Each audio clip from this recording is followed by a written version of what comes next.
लगभग 20 साल से बेड पे थी। यहां से नीचे का अंग नहीं काम करता था। बहुत हमारे पास वीडियो आई। पूज्य प्रेमानंद जी महाराज को उसने कुछ वर्षों से सुनना शुरू किया। बेड पे पड़े पड़े भजन प्रारंभ किया, माला प्रारंभ करी। निकुंज लीला क्या है, कुंज लीला क्या है, निवृत्त निकुंज लीला क्या है, सबको जाना। और वीडियो में हमने शब्दों को सुना। गुरुदेव भगवान, आपके श्री चरणों में कोटि कोटि प्रणाम। हे गुरुदेव, श्री जी ने कृपा करके आपके श्री चरणों तक ना भेजा होता तो मेरा ये मनुष्य जीवन व्यर्थ ही गुजर जाता। आपकी बहुत कृपा है गुरुदेव, आप तो हृदय में ही विराजमान है, सब कुछ ही जानते हैं। ने शब्दों को सुना, बहुत प्रयास किया।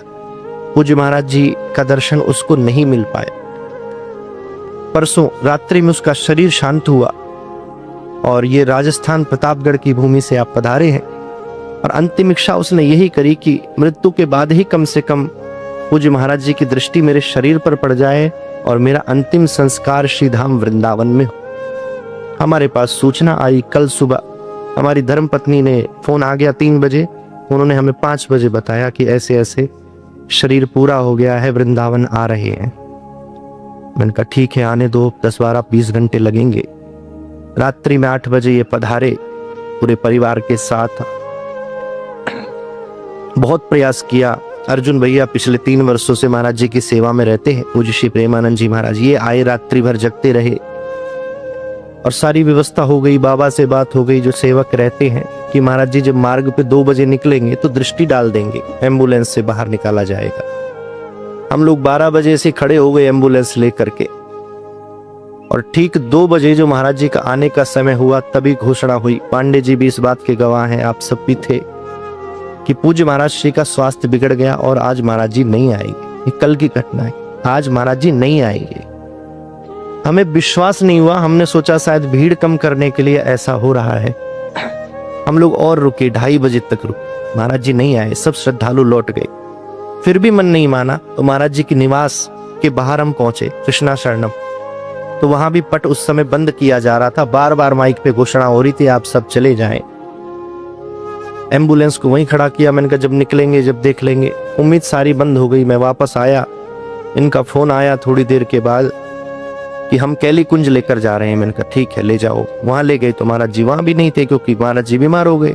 कैली कुंज भी नहीं पहुंचे, तो वहां से प्रसाद, चुनरी आदि मिल गई। इनको कुछ संतुष्टि हुई, पर मुझे संतुष्टि नहीं हुई। आपका फोन आया कि काम हो गया, प्रसाद मिल गया, आशीर्वाद मिल गया, मुझे संतुष्टि नहीं हुई, क्योंकि उसका लक्ष्य कुछ और था बेटिया का, कि महाराज श्री की सन्निधि मिले, महाराज श्री की दृष्टि मिले।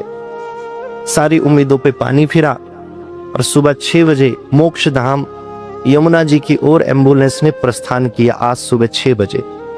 और जैसे ही प्रस्थान किया, NRI ग्रीन के पास पूज्य महाराज श्री अपने 2-4 शिष्यों के साथ बिना भीड़ भाड़ के पैदल जाते हुए मिल गए। तुरंत आगे एम्बुलेंस लगाई, बिटिया के दिव्य दिवंगत पंच दिव्य शरीर को निकाला। महाराज श्री की दृष्टि पड़ी, चुनरी उस पर उड़ाई गई, आशीष दिया कि इसको किशोरी जी का धाम मिले। ये तो एक ऐसा कभी भैया हुआ ही नहीं। अगर महाराज श्री 2 बजे नहीं आए तो महाराज श्री फिर गाड़ी से आए। इस बात के गवाह 3 वर्ष से हमारे अर्जुन भैया बैठे हैं। पूरी रात ये भी जगे, पूरा परिकर हम सब जगे। ऐसा कभी नहीं हुआ कि महाराज जी अगर 2 बजे नहीं आए तो 6 बजे पैदल जाएं, क्योंकि भक्त तो वहां थे नहीं। पैदल जाना किसके लिए है? वो पैदल सिर्फ उस गुड़िया के लिए ही महाराज जी जा रहे थे। इससे पता चलता है कि कलयुग में भी भक्त का भगवान से, किशोरी जी से और गुरु से क्या संबंध हो सकता है। सारे नियमों को गुरुदेव ने बदला, ठाकुर जी ने सब नियम बदल दिए। इससे बड़ा प्रमाण अगर किसी को चाहिए इस धरातल पर कि भगवान है, किशोरी जी हैं, गुरु शिष्य का संबंध सच्चा है, तो इससे बड़ा साक्षात प्रमाण दूसरा कोई नहीं मिल सकता। तो पूरे नियम से वृंदावन धाम में ही उसको विदा किया।